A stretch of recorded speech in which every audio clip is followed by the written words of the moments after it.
kind of like I think people like Mike because I'm kind of a unique kind of character. And I love like you just see how games of possession are more intense, how they mean more. I'm not putting him on. I think the U.S. is going to obviously win. Hello and welcome to another episode of Nothing But Respect, our New Year's special. The NBA season just started 5 days ago on Christmas, and so maybe some of you didn't catch the first games of the year. So, of course, bringing you this opening week recap, we have, of course, Harry Krinsky, and also special guest, Brenden Nunes, Kings beat reporter. Thank you for joining us, Brenden. No problem. Thanks for having me, guys. Quite the time. Crazy. It's all happening right after the season started. I must have gotten my wires crossed. I thought we had Andrew Yang coming on. This is... You mean Mike Brown expert Andrew Yang? Kings beat reporter Andrew Yang. No, thank you, Brenden. I'm sorry it's under such turbulent times for your Kings. It's all good, man. People are locked in right now. That's for sure. That's true. Yeah. I feel like the Mike Brown story is sort of in conversation with a number of like post-Christmas stories that we have going. Like everyone just seems to be fighting right now. Like I'm sure you guys saw Ahmed Thompson judo throwing Tyler Hero yesterday. Mm-hmm. Yep. Which was awesome. I think has to be like one of the funniest possible pairings of players to get in a fight, especially to like end that way. Like the Heat and the Rockets both have this like, we're just going to beat the shit out of you with toughness and like we don't back down thing. But then it's funny that like Hero is in that context. And so for like Thompson to do that to Hero, I think like you can do some Zoomer millennial reading stuff into that. You can do like the fake tough guy Heat culture. I don't know. Like there's a lot of angles to it. It struck me as a rich text. I totally agree. To me, it's like the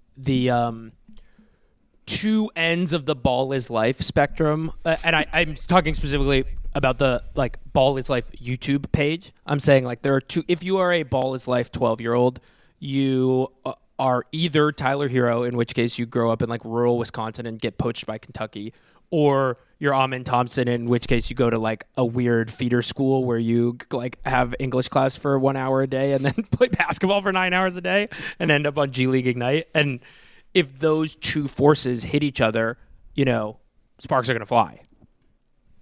It's fitting. Yeah. I thought Udoka's post-game comments were the best, too, saying something along the lines of like two guys got tangled up and one was stronger than the other. And I'm like, that is just the most Rockets this year quote possible. Were you at the game when he got tossed, when everyone got tossed from Kings Rockets? What was that like? Yeah, that was a very fun game. There was a lot of aspects of it. That was also, I don't know if you guys saw the Kiss Cam game. Oh, yeah. That was the Kiss Cam game. Wait, there was also, what's going on the Kiss Cam? Describe the Kiss Cam game. You go ahead. It sounds like you saw it. People like to have fun on the Kiss Cam. And it seems like this girl had a plan that if she got placed on the Kiss Cam, she was going to pretend to do something.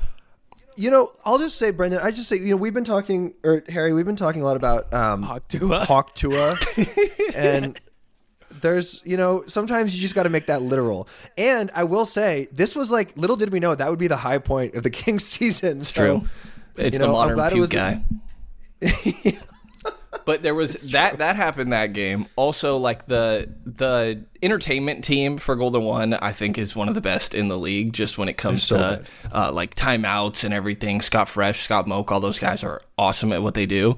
And like throughout the game, there was a timeout where they were showing Dylan Brooks, and the whole crowd would boo, and then they changed the screen to a baby. And everybody would cheer. And then this baby became like a hero by the end of the night. They could randomly put it on the Jumbotron and everybody would cheer. So it was a very entertaining game in general. And then, ends up with a handful of ejections that I thought were fitting, I guess. Kind of take me back to, I think, Garrison Matthews and Malik Monk got double T's years ago when the Rockets came into town. Something with the Rockets. Yeah, I remember Garrison Matthews fried the Kings. I think he was on the Rockets at this point. Yeah. To the point where, like, when they played the Hawks this year, I was just, like, watching him run around on my TV, like, someone's got to do something about this guy. And was that the Kings' final win before? No, it wasn't, but it was close to their final win. Probably their last, like, good win, Yeah. We're still at the point where, like, almost damn near 20% of their wins are against the Utah Jazz, by the way. That's tough. Which is you never want that to happen. Insane. Yeah. the last fight of the sort of trio of fights was this the Nurkic 3-game suspension one, which I really felt like I can't believe we're suspending these guys for 3 games. Like I to me that was like maybe a 1 game. I don't know. There was this whole. I happened to be at the Ohio State Michigan game where the flag was planted, and then that like pepper sprayed the players, and it was this whole thing about like, is flag planting good or bad? And were you there or your brother? Who's to say? Yeah. No, there's video footage of me being there. Okay. That's funny. And I'm kind of like let the boys fight. If as long as it stays self-contained in this thing, which obviously that's a big if. I mean, I guess tempers flare, whatever. But these mix-ups, I just wish it was. I wish the suspensions were shorter. Like maybe a game, maybe a $200,000 fine, whatever that ends up being. Like I don't want Nurkic out for 3 games. This is a Draymond Green fan speaking here. Just want our listeners to know this comes from a place of propaganda, and his opinions do not represent those of the podcast. You should be able to punch your own players. You should be able to punch other players. Like it's like I've just let him do it. You're down there in the Najee Marshall Instagram comments of all of him challenging fans to fights, being like using the man speaking emoji on all of them. Yes, yes. I'm dropping my his right to beat latitude ass. And longitude, being like pull up. Pull up in the Archbishop Midi parking lot. I'm trying to see something. Every NBA Christmas, I can't help but remember Meet Me in Temecula. And do you remember this, Brenden? No. This was when 2 Twitter users got in a fight on Christmas Day, I believe it was 9 years ago, about Kobe Bryant's legacy. And they got so mad that they agreed to go meet at a parking lot at a Costco in Temecula, California. And beat the shit out of each other. That's and only great. one of them showed up, and he live tweeted his drive to the parking lot. It was like kind of a beautiful NBA Twitter moment. It's very middle school where you everybody knows these guys are gonna fight. I'm surprised there wasn't a ring of people like middle schoolers with cameras. Can I backtrack real quick? You just mentioned Archbishop Midi. Did you see Aaron Gordon in high school at all? By the way, I did. I saw Aaron Gordon put up 20 points on St. Ignatius, playing maybe he played 11 minutes. Because he had mono, and he put up 20 points actively with mono. Yeah, which was awesome. It's one of the few guys I saw in high school. Him and Jaime Jaquez randomly, and it's just a different level, man. Especially Aaron Gordon, like that bounce. Yeah. That's stupid. Because he kind of came out as like he's this hyper athletic. I mean, that's still sort of his game, but he was just like cramming on everyone, right? Like just basically too big to even play college basketball, kind of. Yeah, and he was on a really sick Arizona team. They were they were awesome. There's video footage of one of my a friend of a friend who was like the backup 4 on his terrible high school team having to guard Aaron Gordon. And he's doing the thing where he's like, he boxes him out and has what looks to be correct position. And then Gordon just like basically jumps over him and dunks it. No, those guys were just a different animal. Sounds about right. Yeah. You know who? You go. Oh, okay. No. Speaking of confrontations, 2 forces in confrontation with each other are the Sacramento Kings and Mike Brown, whose ass was just fired. I sort of want to start off, Brenden, by asking you. I was in the arena for that Jaden Ivey game winner, and I want you to describe like what the crowd. You were there, correct? Yeah. I want you to describe like what the crowd did and what the arena felt like in the moments before, during, and after that shot. Yeah. I'm allowed to cuss here, right? I think I heard you guys a little bit. Say whatever you want. I think there was a collective like, oh shit, is this really happening? As, I mean, like peel back the curtain a little bit. Frankie's sitting right next to me, and Frankie does the post-game articles that we try to get up 5-10 minutes after the game for the home games. And so he looks over at a point, and he's like, are they really going to make me rewrite this whole shit right now? And I was like, I think they might, man. This is getting gross. And so I think it was just kind of a collective shock in there. To be honest, I don't even think I got a great feel of the stadium. You might have better, because I was also so much in that, I was just like, wow, they really did that right now. And specifically for it to be Fox, obviously, with everything that's kind of been going on there. It was gross. And, couldn't help but note Vivek wasn't there for that game. He's at damn near every single game. There was one game he missed earlier in the year, and every once in a while he'll have a conference and things. It's not like that guy doesn't have anything else going on, obviously. But for how much he's at every single game, and for, he's out there the second the ball is passed in at the start of the second half, even if nobody else is in that front row still. Yeah, he's always, I do notice that he's always locked in. Like, he kind of, I guess he's been doing a little less this year, but he'll sort of have the, like, token kind of quasi-celeb sitting next to him in those courtside seats, and that person's never out there, but he's always just like, yep, he's locked in. Looking. And so I stood out a little bit that he wasn't there. Yeah. The reaction was so funny because, like, no, I don't really think anyone booed. I don't think anyone even made any noise. It was just like the sound of 17,000 people like sighing and sitting down at once. Like, it was just this total muted resignation. But even then, I was shocked when the next morning they fired Mike Brown. Were you surprised? I was definitely surprised. I was filling in for one of our guys that was out and doing a radio show, and it was the last 10 minutes of my 4 hours, of course, when that decided to drop. And yeah, definitely caught me off guard. They did it right after a practice. I was just talking to Sean Cunningham, who was there 10 minutes ago, and he was just as shocked as the rest of us. I don't think there had been whispers about the potential of firing Mike Brown previously, for sure, after some of these bad losses, like after the Indiana game specifically, obviously, where they kind of got blown out. That at that point was 4 in a row. I think for the fact for it to be Tyrese Halliburton while he's dancing, having the time of his life courtside, just a compilation of a bunch of things, really. But there were whispers about the idea of Mike Brown being fired, for sure. So them doing it isn't the most surprising thing. I just thought it was dumb even when I first heard about the idea. And I still hold that opinion. And I just don't. There's even acknowledging in that athletic piece before this happened that, like, we know the front office has to be better, or after the fact, or we know the roster needs to be improved. And it's like, all right, Mike Brown had Keegan Murray and Harrison Barnes not here anymore. And not to say that DeMar DeRozan is worse than Harrison Barnes, definitely not what I'm saying here, but those are the only viable two-way wings forwards that he's had on this roster to this being the portion of the third year that he was here in Sacramento. And it's just like, he was trying to make the team better defensively for long-term success, a little bit more impatience of we have to be good right now. Not saying Mike Brown doesn't have his flaws. I think there's valid questions with some of the Keon Ellis stuff and rotational things, using timeouts early, for example. So he's not perfect, but I've always thought there's like 5 to 7 maybe NBA head coaches that are truly elite in winning you games. There's another 5 to 7 that are honestly horrible, and it's just like, I don't know that this guy should have a job. And there's a big group in the middle that are just fine. And I thought Mike was in that, and I think that's an okay spot to be in as long as you give him a good enough roster. And, I don't think DeMar solved any problems that they had previously.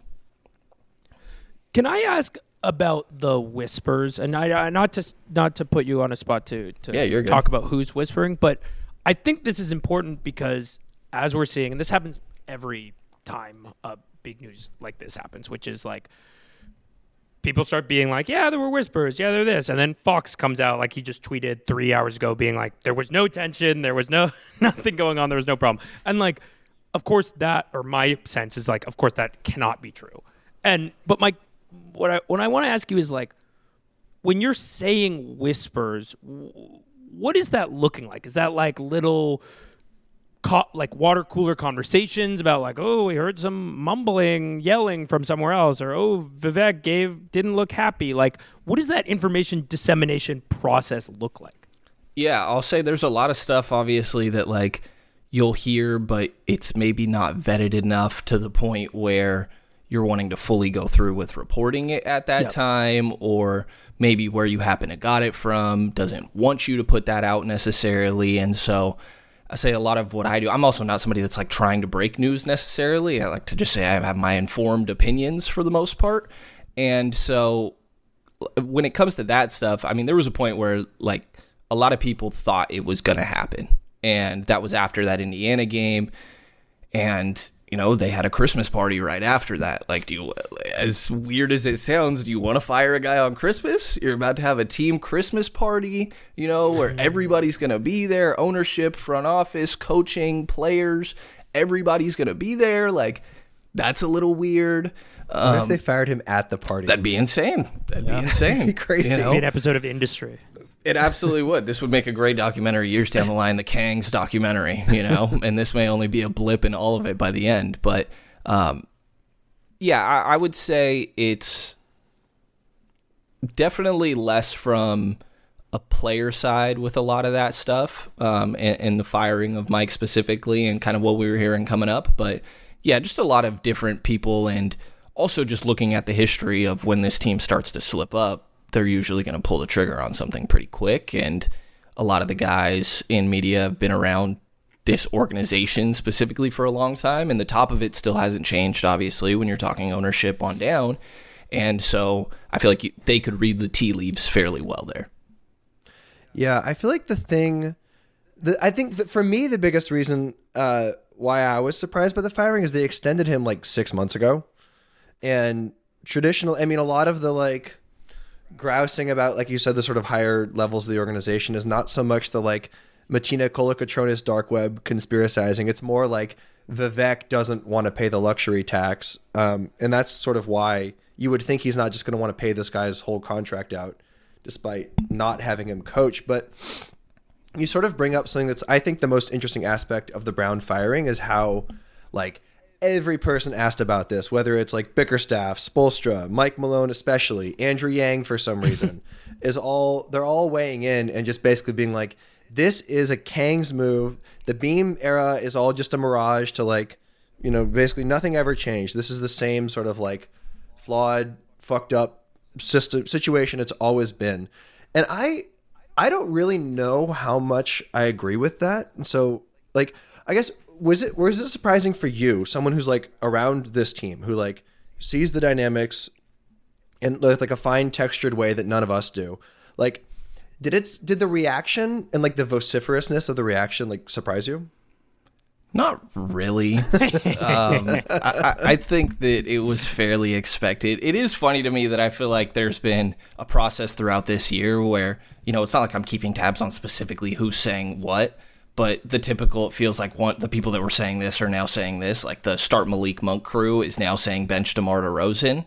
And I'm like, all right, guys, that was the whole reason you don't start Malik Monk in the first place. And that was Mike Brown kind of hitting a panic button, or, it was pointed at Fox. Now are we all of a sudden going to point this at who? And so it didn't surprise me too much. I feel like there's always going to be finger pointing when all this goes on. But to me, it does feel like some of the same mistakes as previously. And the circumstances are different because you do have a really talented roster. I don't think that it's out of the question that some of these marginal moves that are being talked about with, say, you got, throwing random names out, John Collins and Jonas Valanciunas, I think that actually makes a decent difference for this team. If Cam Johnson was on the table, which he seems fairly expensive, but I think that can make a difference because you do have talent on this roster more than there was in all these years prior, which still makes you think they could turn it around quicker than later. But I just can't think of a situation where an interim head coach really turned things around. And the three that I think have been pointed out to me are I want to say it's Nate McMillan going to taking Atlanta to the Eastern Conference Finals. There is Ty Lue taking over for LeBron and Kyrie Irving. And that, Ty Lue turned out to be one of those 7-8 guys that, you just got a little lucky in a way that you found that guy. And you had LeBron James and Kyrie Irving on your team. And the other one's Joe Mazzulla taking over for Ime Udoka and saying, hey, we already have a championship caliber team. Let's keep doing the same stuff we were already doing. Not that he didn't make any changes, but I just don't see how changing the head coach does anything but start more questions internally, or how this changes things in a more positive direction throughout the course of this year. Because again, I thought that it's just roster imbalance, and I think there's things that need to be cleaned up. And there is an aspect of, as much as nobody wants to hear it, they weren't hitting their threes this year. They have been fairly unhealthy. And so that stuff all plays a part, but it felt like there was a little bit of a scapegoat situation going on here. You got to blame it on someone, really. when the beam was getting lit and you guys were winning 47, 48 games over the last 2 years, did it feel like the Kang's era was behind you guys? Or was it a little bit of like, okay, we've put together in this history, we've had some good runs, but because the bones of this thing are still what they are, we're 2 missteps away from back being in the center of the Kings treadmill of mediocrity. Yeah, I think this is where the Fox conversation comes in, because he is their only route in my mind on that roster, and still currently the hardest thing to find is the number one guy on a team. And I think he's the only player that even could like feasibly reach that. And now, you can debate about that all you want, but I think that you see moments where you're like, all right, I can see it, that he could be that guy. And there's going to be lulls from him, and sometimes I feel like the team has taken on his identity of some of those lulls and things like that. But there's also a part of me of, if Fox was on a team he actually thought could compete, do you see Fox be better on a night-to-night basis? And not that that's not a flaw of Fox, but I always thought it was just dependent, to answer your question, on how good De'Aaron Fox could be. Because before all that, like the Keegan Murray draft, I was big on just take Ivy, because you don't know what the future is going to look like. Like, sure, you could be better right now, but what does that really mean long term?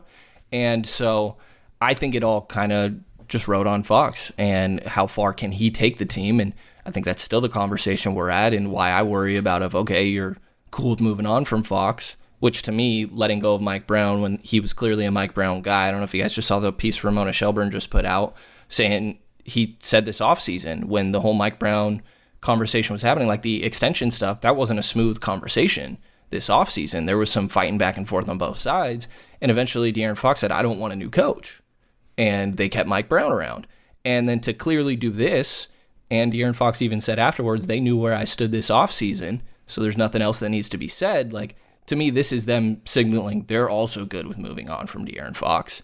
And so how do you eventually get a number one from there? Because if you go get Reed Shepherd, Tari Eason, and Steven Adams, like, you're going to be a fine team, but where are you going long term there? Not that you couldn't be a play-in team, you couldn't be fun and solid, but eventually it's going to crumble down again, because then when does Domas be like, all right, what are we really doing here? And so I think a lot of it rode on De'Aaron Fox, and I still think that's where we're at and what makes this a weird situation for him. I think the Rockets are like the most interesting possible counterexample to show why Fox is important, because you look at that team, you watch them play defense, and you just think like, okay, they could win the title in 3 years. Like, everyone's young. They're all like made of bricks and they love to fight. But then it's like, okay, Jalen Green is their like facsimile of a best player type guy, and he's clearly not him. And so like having Fox, like you said, is so much more valuable. And like, not to say this word again, but in the Warriors series a few years ago, Fox was so good in those playoffs. Like, dude, he was incredible. Yep. Especially like I rewatched game 1 somewhat recently because I needed to feel something. And like, they were down like double digits with like in the third quarter, and it was just Fox and Monk doing crazy shit. And that should tell you all you need to know about his value. But like, I guess we should sort of set the situation up with him. Like, he is a free agent after this season, and you had a tweet today that basically posited if he doesn't make all NBA, that's a really bad sign for his future in Sacramento. Can you explain that? Yeah, I mean, I think just what we've talked about, like, at some point, he's been very clear that he wants to try to make it work in Sacramento, but at some point you have to look around, and, maybe it's Rich Paul making him realize this, but I also think this is just the point any player would reach in their career, is that, okay, I'm about to go into my third contract. This is going to take me through my whole prime.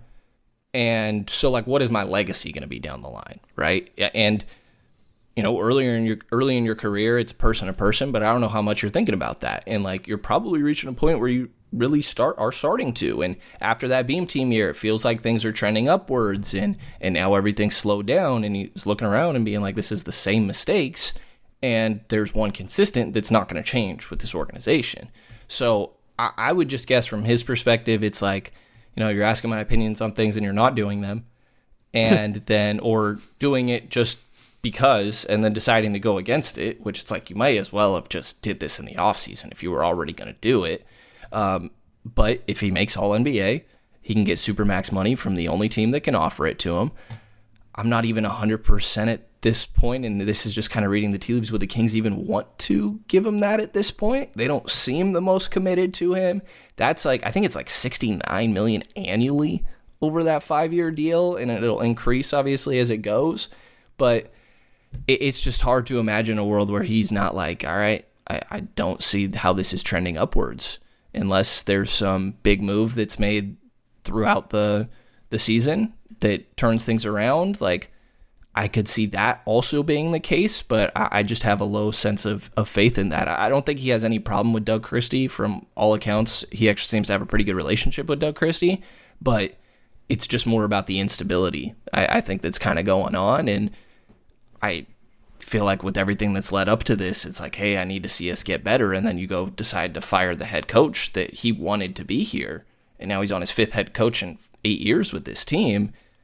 To me, I just feel like any player would want out at this point. While the guy who fired the head coach is obsessed with drafting 6'3" point guards who play the same position as Fox. 4 of the last 5 picks, first rounders, were point guards. Like, how do you not feel a type of way about that? You know? And like Fox's comments, by the way, after that Detroit game, I get everybody rolling their eyes at that. And I do too. I think that he could have been way better in that. It's also kind of just typical De'Aaron Fox.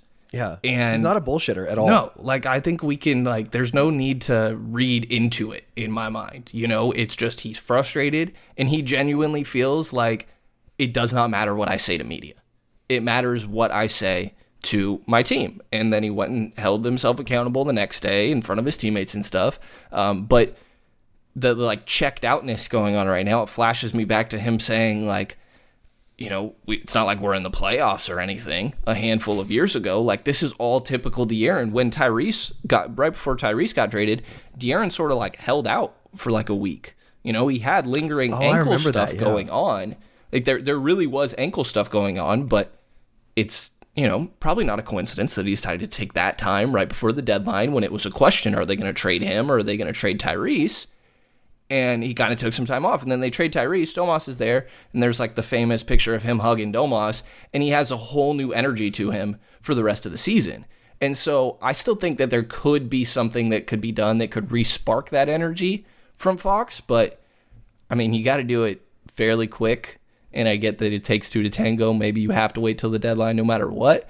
But, so I don't think that's out of the question. But I think that we're in pretty deep at this point. Yeah, I mean, it doesn't feel good when the best player on the team has to continue justify being on the team over and over again.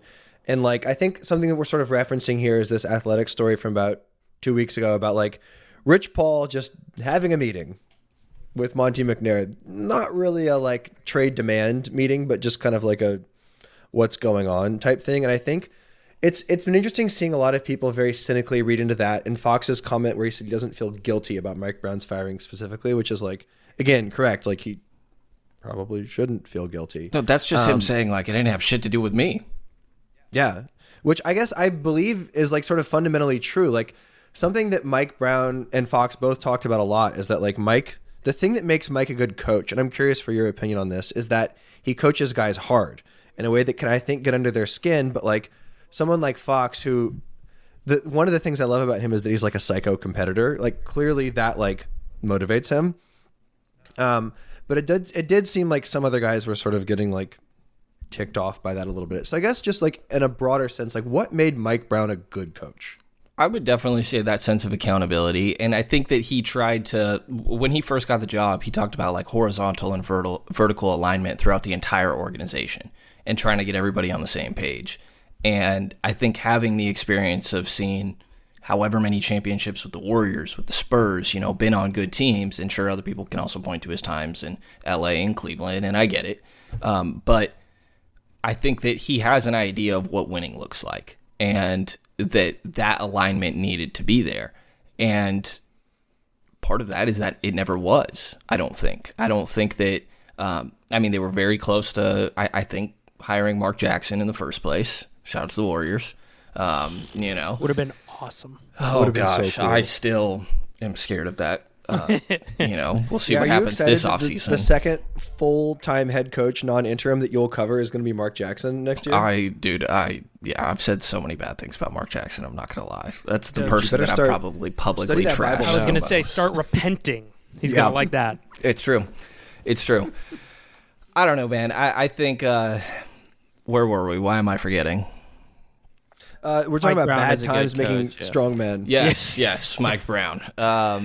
I think that he was a motivator to the most, and I think that there was his idea that we have to get better on defense if we're going to be long-term successful in this league. I think is understandable. The top of the league in offense is cool, and you know maybe other sides will be like, well, look at what Indiana just did. They also got their ass kicked in the Eastern Conference Finals, and I think it was a little bit of a fluke. Not that they didn't deserve to get to that point, but I don't think they were actually anywhere near title contenders because their defense was so bad, and that had been the reality of this Kings team too. And I think getting up to 14th last year, 16th this year is kind of an accomplishment, you know. And you could point a little bit to Jordy Fernandez with that, but they don't have the roster to really be doing that. I thought that the offense that he brought in did help. Like Kevin Huerter definitely liked it at first. I think that De'Aaron's had his best years under Mike Brown. I think Domas has had his best years under Mike Brown. Malik Monk has had his best years under Mike Brown.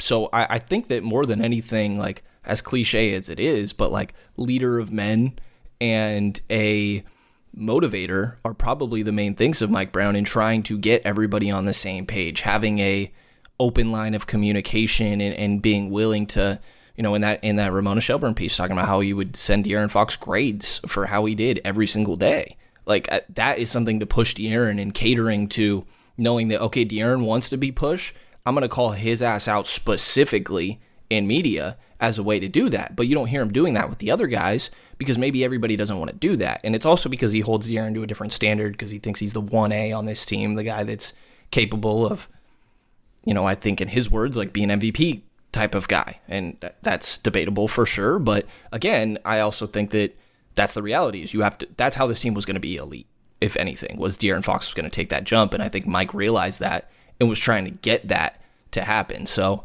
X's and O's wise, I think the free-flowing, equal opportunity offense stuff worked. It did have its flaws.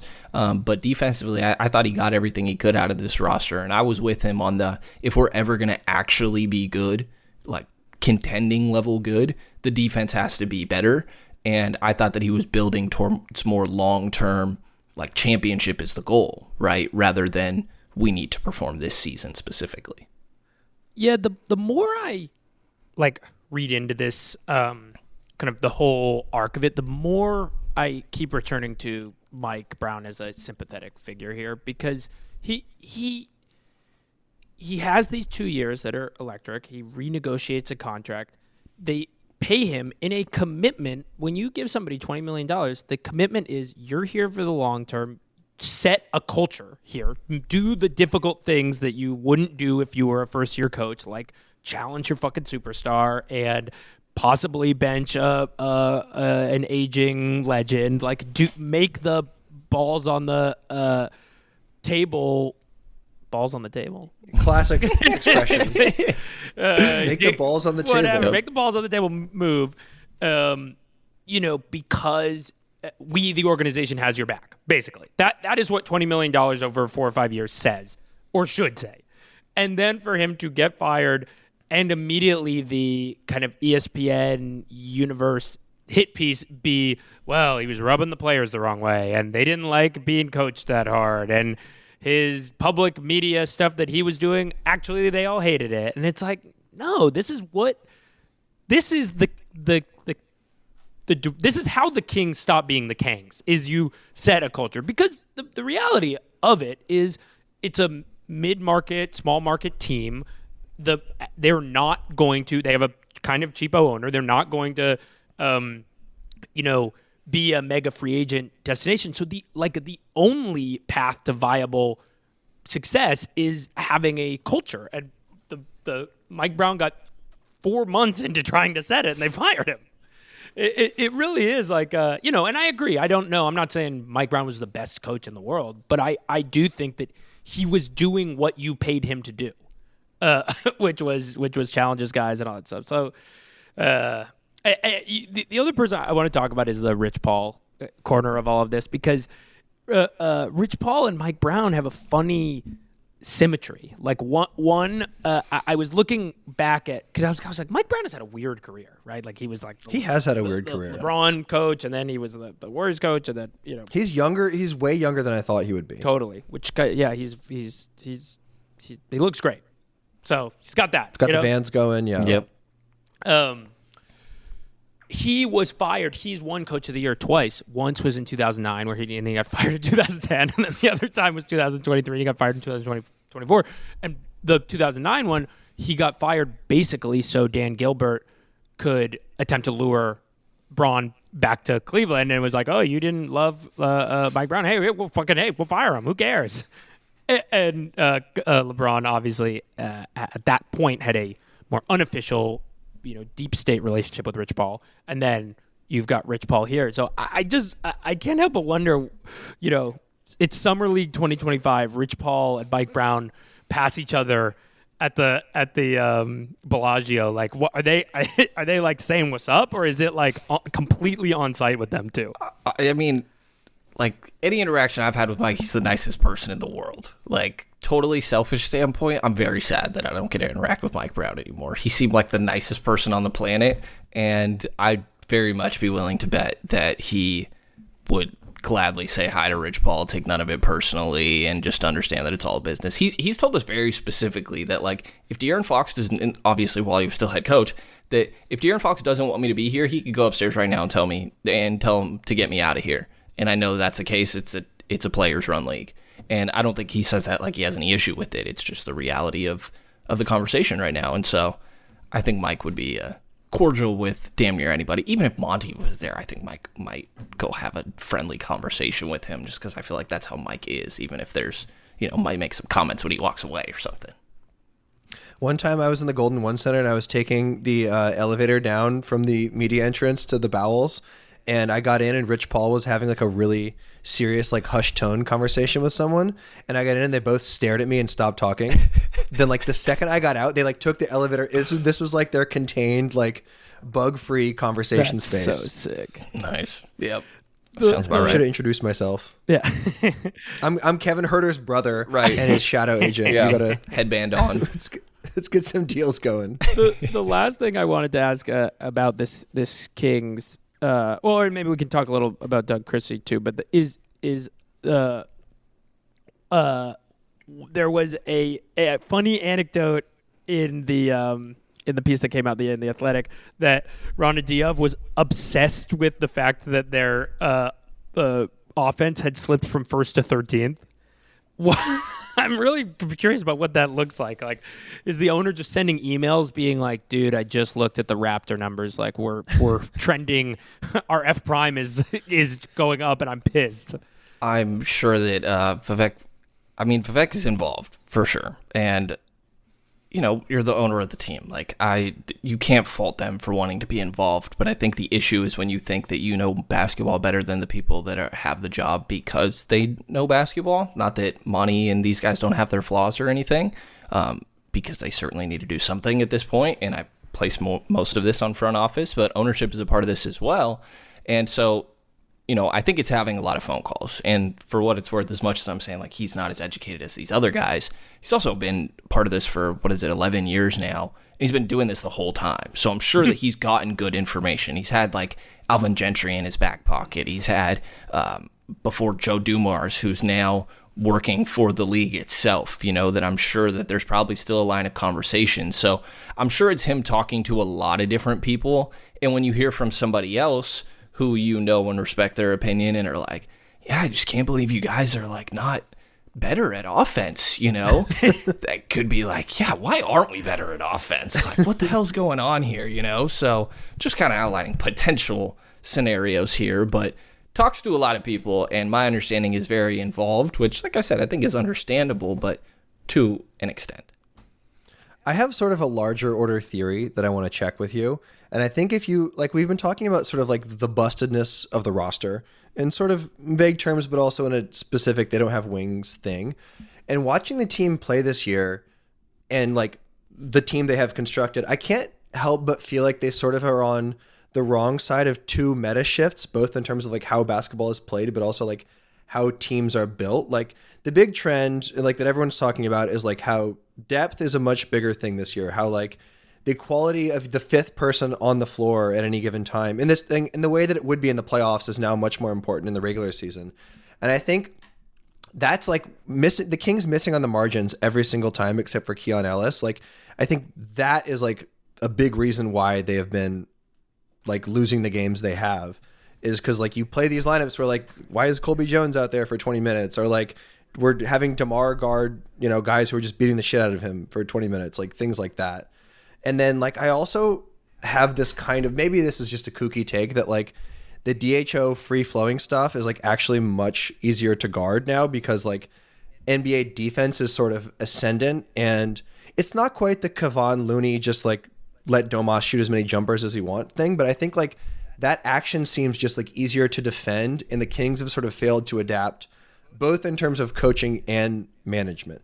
But you are closer to the team than I am, so like how wrong am I? No, I think that that's fair. I think that there are aspects, and you saw them revert even in this season, go more towards pick and roll rather than dribble handoff stuff, a lot actually, especially as the year went on and things started to get a little bit more turbulent. But I think that you're right, and I think that it's about even just the key rotational guys that you do find, like Keon, I think is a good example of this. Keon has his flaws for sure. Like I think in transition, you know, if he has the ball, he's probably going to slow it down a lot. And like his decision making is going to take half a sec. I think Keegan, and Kevin all fall into that for sure.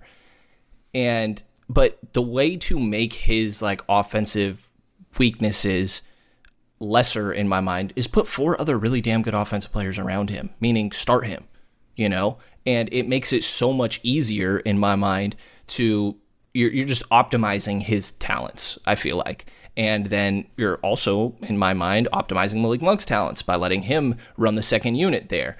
And so I think that there's certainly ways that could have also been optimized, but, you know, KZ Okpala, Chima Moneki, Jay Crowder, Mo Harkless, like Kessler Edwards, none of these guys are doing it, you know? And I like Isaac Jones a lot.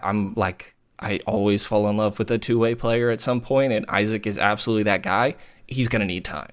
For sure. He's not the answer right now, and he shouldn't even be considered a long-term answer. He's just an interesting guy to keep tabs on. They have not had enough help there. Doug McDermott's not doing it. So I definitely feel like they have missed out on the margins a lot, and that would help with a lot of your depth. You know, if instead of Sasha Vezenkov, you went and signed somebody else who, you know, I was a big fan of Sasha. I'm not saying anything like that. I don't necessarily blame them for that move, but Chris Duarte, you traded 2 second-round picks to go get Chris Duarte, and that ended up being absolutely nothing, you know? So marginally, for sure, you definitely could have done some stuff to try and figure out a 3-4 that at least does a little bit of something for you. When you go dump Davion and Sasha and attach 2 second-round picks to do it, you get more than Jaden McDaniels, you know, who was on the team for like a week or something? In a very big position of need, he didn't stick around long, which speaks to how sorry, but ass that guy is. Like, he's holy so shit. And a bad person to boot. Yeah, there was no reason. Yeah. Dude, when I saw that tweet, I was like just about to leave the house to go on a run, and I thought it was the good McDaniels. And so for half an hour, I was like so pumped that I'm going to get back. Let's see what the return was. Like, Keegan Murray, I love you. Enjoy Minnesota. Only to see that, like, we've just given up 2 second-round picks for the right to cut this guy in 2 weeks. You know who else I think of actually is Dante DiVincenzo. I also was somebody that loved Dante, very much so, but they butchered that. Like, they started Justin Holiday over this guy, partially because they were trying to lower his value as he was going into restricted free agency, and he had just missed the whole year prior with an injury, and so they're really trying to tank his value. So he's looking around like, the fuck, like, you guys are really doing me like this? Like, I'm not sticking around, you know? And they try to be like, oh, it's all good here, we'll just qualifying offer, you get to go wherever you want, like it was their choice or something, you know? And like you butchered that one. And I know there's a shit ton of guards on this team already, but that you don't just let that guy walk for nothing. Was that the same summer they also let Bogdan Bogdanovic walk for nothing, I think too? Bogey was the year before, actually. And that one I'll give him a little bit of a pass because they got the job and then literally had to make that decision right away. So that, I guess, is what it is. But yes, you could have handled that way better for sure. Sign and trade, try to figure something out there. I have two questions for you guys before we move on from Kingsland. Starting next year, question 1, who will be the coach? Question 2, who will be the starting zero guard? Jeff Van Gundy and Devin Carter. Dude, he's doing well with the Clippers. I love turned Jeff that Van defense. Yeah, well, I think they're gonna go after Mark Jackson, and they'll be like, man, the mega church he's on has him on the $15 million year deal. I don't know if we can match that. Like, I don't know if we can install a neon. I don't know if we can turn the beam into a cross. That would be cool. Yeah. That well. He would love that. But yeah, I've watched one Devin Carter G League game, and I'm a lifelong Providence Friars fan after that. Same. Huge Devin Carter guy. But he did go crazy in that game, by the way. That was I was at that one. That was a fun one to be at for sure. His jump shot doesn't look all funky in person. It looks ugly as shit in person. It's for really sure. Weird, yeah, like from his chin, but that's how he shot before. And like, hey, if they go in, man, it's all Clean, kind of like pristine, efficient jump shots are a zero interest phenomenon. Yeah. He's got a recession jumper. Exactly. Needs it. The hair too. Yeah. I think that Doug Christie would have to really mess this up to not remain head coach of the Kings. I think that, the horizontal and vertical alignment thing, that he may have that a little bit more with ownership and front office. And well, he's your former media colleague too. Like he is all sorts of integration. Yeah, definitely. I didn't quite work alongside him, but worked at the station I'm at now with some of my former coworkers and things like that. Which is partial. Like it's too quick of a process for Doug to already be in this job. I like Doug. Crazy. I've heard nothing but amazing things about Doug. I think this is way too quick of a process, and it feels like Vlade all over again. Even though Vlade had just straight up no experience, and sure Doug has some, I think there should have been more of a process before Doug was eventually made a head coach. But that being said, I think that Doug would have to really mess this up for it to not still be Doug moving forward. And I don't even know what mess this up looks like at this point, because I don't know. I guess there is probably a hope that making this change helps turn things around. So if you continue at this rate, maybe that counts as messing it up. I'm horrified at the idea of Mark Jackson coming back around for things we said earlier. Not that I've heard anything like that. I don't know when it comes to that stuff. But yeah, I think that's where we're at. And I think that like when it comes to De'Aaron Fox or who's going to be the starting guard next year, I want to say that this offseason is probably when the trade would happen, just because if there's still questions that exist about the front office, which I don't know, then do you really let Monty McNair, Wes Wilcox trade De'Aaron Fox? Do you let them be the ones? Or, it feels more likely to me that this offseason you decide to move on from the front office and everybody's pitches to you are what they would try to do with De'Aaron Fox, how they would try to trade De'Aaron Fox. So I think this offseason we probably reach that point, and probably Devin Carter, right? I think Not to be a doomer, but it's really important if there's a generational draft coming that you start the rebuild right after that. I think that's sort of first principles. Yeah, you don't want Cooper Flagg. You want Zachary Risache, The Christie as Vlade thing sort of has me thinking, like, how far can they take this bringing back early 2000s Kings legends? Like, is Vivek going to call Erdogan and be like, can we get Hito Turkoglu out of his like Department of Agriculture job? It's 2045 and we need a new PA announcer. Like, and I think Hito's just like, people love him here still. Yeah. Francisco Garcia, what's he up to, Yep. Kevin Martin. You got Kevin Martin on the Jumbotron. That could be cool. Yeah. He's got a recession jumper for sure. Yeah. At some point you're going to run out of options though, because it was just like one team really, Yeah. Nick Stauskas, CFO. Yep. Dude, Mike Bibby is there doing media stuff. He is. Yoked as ever. Yeah, he looks jacked. Yeah. The only thing I want to end on this part is, do you know what else is horizontally and vertically aligned? Oh, gosh. It's true. It's true. It's true. The cross is horizontally and vertically aligned. That was good. Okay, true. Moving on to a little bit of around the league. The two main things I want to talk about are. Let's start with some lighthearted stuff before we end with some kind of demonic guard play. The Victor Wembanama chess pull up. As the preeminent Victor Wembanyama critic, kind of cultural critic on the pod, I had to hand it to him. I thought this was a cool move. I love chess, and so maybe I love chess more than I hate that Victor goes to bed at 9 p.m. or whatever the fuck he does. So I liked it. What were your guys' initial takes? Definitely a fan. Definitely a fan. Just out there with the people, the admitting that he got beat, except for whoever it was that he ended up playing that he knew, that he ended up taking care of business. But I'm a fan, man, especially a guy that status. And you're not blending in anywhere, obviously. Right. Did it in the rain too. Yep. I thought it was going to be, when we first saw the tweet, we thought, okay, it's going to be some like Nike brand integration bullshit. Like you go and there's the big alien logo and you're like signing a form that says you consent to appear in some future marketing material. But it really did seem like he just wanted to play some chess, which is really cool. It also kind of, or my projection on it is he is from France and doesn't go to New York that often. And like his association with New York is like people playing chess in outside somewhere, and that he wanted to be a part of that, which I totally understand. If I ever go to France, I'm going to smoke a cigarette near the Eiffel Tower because I'm like, that's what they do. I want to try a giant croissant. Yeah, I want to try a giant croissant. Exactly. I want to. Do you think he hit the M&M store in Times Square? Do you think he had like the full tourist experience? Pulling up at the That's Lego the Nike store. ad with his logo on the M&Ms. Yeah. Did you guys watch the Christmas Day Knicks Spurs game? I watched the second half as I was waking up. It was incredible. Yeah, he was awesome. Like one of the best games of the year, I thought. Yeah, for a really poor slate of games, when you just looked at it beforehand, I thought it was a pretty good night, and I can't fault him for putting Wemby on there. He's going to show, that guy's got multiple MVPs in his future for sure. Even in that France game where US and Curry went crazy, at the end, how pissed that he looked, and obviously last chance for who knows if he'll ever get it again to win in his home country.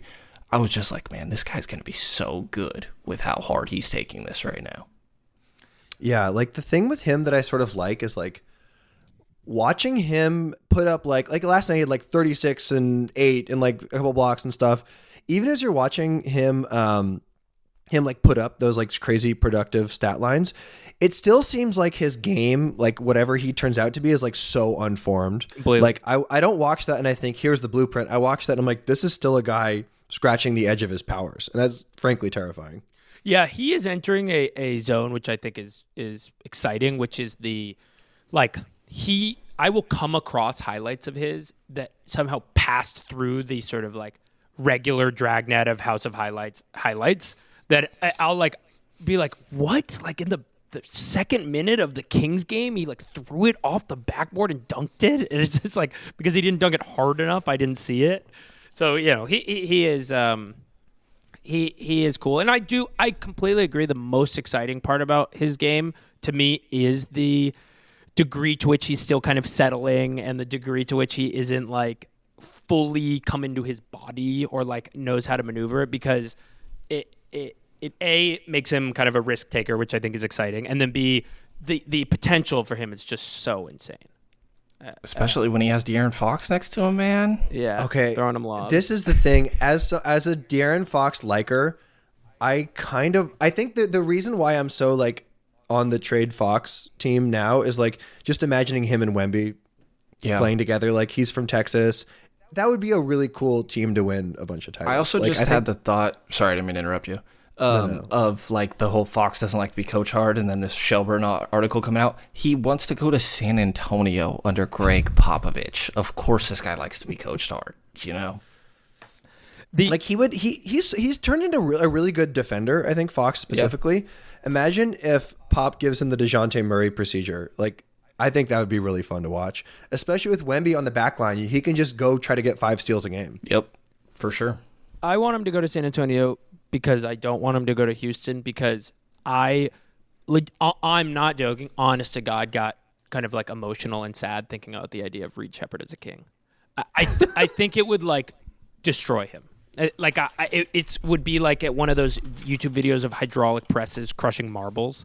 Like the kingsness would just destroy Reed Shepherd until it's like, he would get the Nick Stauskas treatment. So I really hope that doesn't happen. Even Actually, with Tari. he might be the answer for who's the point guard next season. Oh. Little ass Reed Shepherd jumping up, trying to take the ball from Wemby like a cartoon. Yep, and everybody will be advocating for Devin Carter. Keon Ellis will still be on the bench, I'm excited for the 2037 season when they're like, all right, we're finally going to start 42-year-old Keon Ellis. Like, he's going to get his opportunity. Yep. The only thing I want to say about Wembanama to close that is his. I watched a GIF of his game and the one he got smoked by the professional player, and talk about unimaginative openings, dude. He's like, what's he playing? He's like pawn to e4, control the middle, bunch of knights. It's like, dude, first of all, you're trying to control the middle. You better get your ass in the paint and control the middle. That's what I'm talking about. Enough control in the 4 squares in the middle. You gotta, you get the joke. We need a detailed psychological breakdown on Wemby based on his chess start. Dude, yeah. That's the nothing but respect, podcast promise. The Sicilian is not. It's not a bullshit. It's like one of those like very popular defenses that like is sort of diffusable, but like works despite it being like quote unquote solved. Mm-hmm. And that's like the type of defense that's like a Domantas Sabonis ass defense. Right. I want to see Wemby playing like some crazy like Queenside Magnus Castle, Carlsen shit. Yeah, like doing some fuck shit. Yeah, he's got a lot to learn. Clearly, like his game is unrefined on the chess court and otherwise. Did you see his suggestion about an NBA player only chess tournament? I did, and that's where I'm back to like, okay, dude, we got to throw this guy in jail. I'm like, yeah, dude, fucking do the dunk contest, all right? I like that your critique of him really is like he should be at the club. Yes. Dude, yeah. Need more swag. Need a little more Harden in him, Harden and Wemby would be the funniest possible teammates. Oh my god! Did you see the Harden Pajemski thing from the other day where Pajemski flopped super hard and was like holding his nose, and Harden spent the entirety of the fourth quarter scoring, giving him buckets, then running back down the court, holding his nose with his head back. Like that was so perfect. Yeah, it is. Harden as like just an old head who's still like in a bucket is. Other than his OKC days, to me his most likable era. Like I'm really loving kind of like this is what I do. I'm actually still, despite it all, a winning player. A winning 45 games and then first round exit player, but nonetheless. Okay, final thing. This is a bi-coastal podcast. I'm covering the Brooklyn stuff. It is also, as we've talked about, a biblical podcast. The trade, the D'Angelo Russell landing back in Brooklyn has paved the way for the most demonic backcourt I have ever heard of. Like I was thinking about the Cam Thomas, D'Angelo Russell, like drive and kick offense. It's like it is so horrible. Or I don't know if even horrible because it's like I almost feel like I'm the Joker. Like some people want to just watch the world burn. Like I'm like giddy to watch how fucked up that's gonna be. So what do you guys think? I'm care less about the Lakers fit. We can talk about that another time. But like, what do you think? What type of thing are we watching? Are we gonna be seeing in Brooklyn? Not to mention Ben Simmons. I like the idea that D'Angelo Russell could somehow make Cam Thomas worse. Like we've talked about this with Ock when he comes on for our Nets type episodes, where it's like there's something sort of like aesthetically repulsive about Cam Thomas's game, but like he's not as much of a bullshit player as he sometimes seems. But I do like the idea that like somehow we can min-max him to have him be even more annoying. And I think if there's one guy in the league, it's D'Angelo. But like. Because like this is the perfect environment because there's going to be no accountability. I mean, maybe Jordy will just rip his head off, but like it is sort of a cursed thing that this like defensive kind of brilliant coach whose fans are annoyed at him because he's too good at coaching is now given this tough challenge. Like, what if it's either Russell makes him worse or Jordy makes them better and everyone gets really pissed at him. Like, every outcome is funny to me. The new There's no Playboy way. Cardi song, it's like they just run the whole thing back. They're doing a different Playboy Cardi dance as they win, an annoying amount of 42 games or whatever. That's exactly what's going to happen. You mentioned the Ball is Life stuff at the beginning. Like, there will be Ball is Life highlights, and then you just won't post the final score of that game. It's exactly how it's going to go. D'Lo, for what it's worth, one of my least favorite players in the league. I just cannot stand watching D'Lo, and I feel like most people share that sentiment. Including JJ Redick. Yeah, yeah, I think that's Clearly, fair. yeah. And Cam Thomas, I guess he's a bucket. I don't really know what to make of dude. He's a bucket, though. That's the exact right analysis. Yeah. I guess he's a bucket. I guess, he'll just put up 30 like it's nothing. And it's like, it still looks like he's on that LSU team, though. It doesn't look that much different out there. But, yeah, it's going to be gross. And you feel for Jordy, but hopefully this gets you in their good graces that you power through this, Yeah, something I want to talk about around in like the summer is like who has the most lottery karma, like who deserves to win, and I kind of feel like Brooklyn's up there. They have definitely speed run karma, because if you ask 2 years ago, it's like the answer is no. They made a kind of like weird deal with the devil. It's not New Orleans because they lucked out on getting Zion in the first place. Mm-hmm. I know. Yeah. That team is so depressing. They are 5-27. Yeah. Holy shit. All right, that's we've gone an hour. This will be a teaser for next week, as I have a take that the contours of it are the hipster revolution battle of Brooklyn and New York is being kind of superimposed onto the Brooklyn Nets and the New York Knicks. So we can talk about tune in next week for that. Thank you for joining us, Brenden. Where can people find your work? Yeah, appreciate you having me, guys. SacktownSports.com for any written stuff, and it's at Brenden Nunes NBA on socials. But thanks for having me, peeps. Exciting, I guess exciting times. Exciting is the wrong word, but engaging. Things are happening. Engaging times. Things engaging are happening. Times. The wheel of history rolls on. Yeah. Well, Kings Mavs tonight. No Kyrie, no Luka. Just quick takes. Which Mavs role player is going to score 45 points tonight? Najee Marshall, probably in for a big one. PJ Washington, just to really stick it to them of, hey, maybe you should have traded for me. Maybe Clay, 15 threes. Clay. Maybe a 39-point Clay's quarter. last time in the building, he went 0 for whatever, right? So, yeah, probably pretty motivated actually coming to. That's a good one. Might be a over on Clay kind of night. Okay. Can't wait. All right. Well, thank you all for listening. Subscribe. Thank you. All of that. We'll see you next week. All right. Woo. Dude, yeah, thank you. Cool. No problem, guys. Brenden, thank you. Thanks for Nice to having meet you too. This was awesome.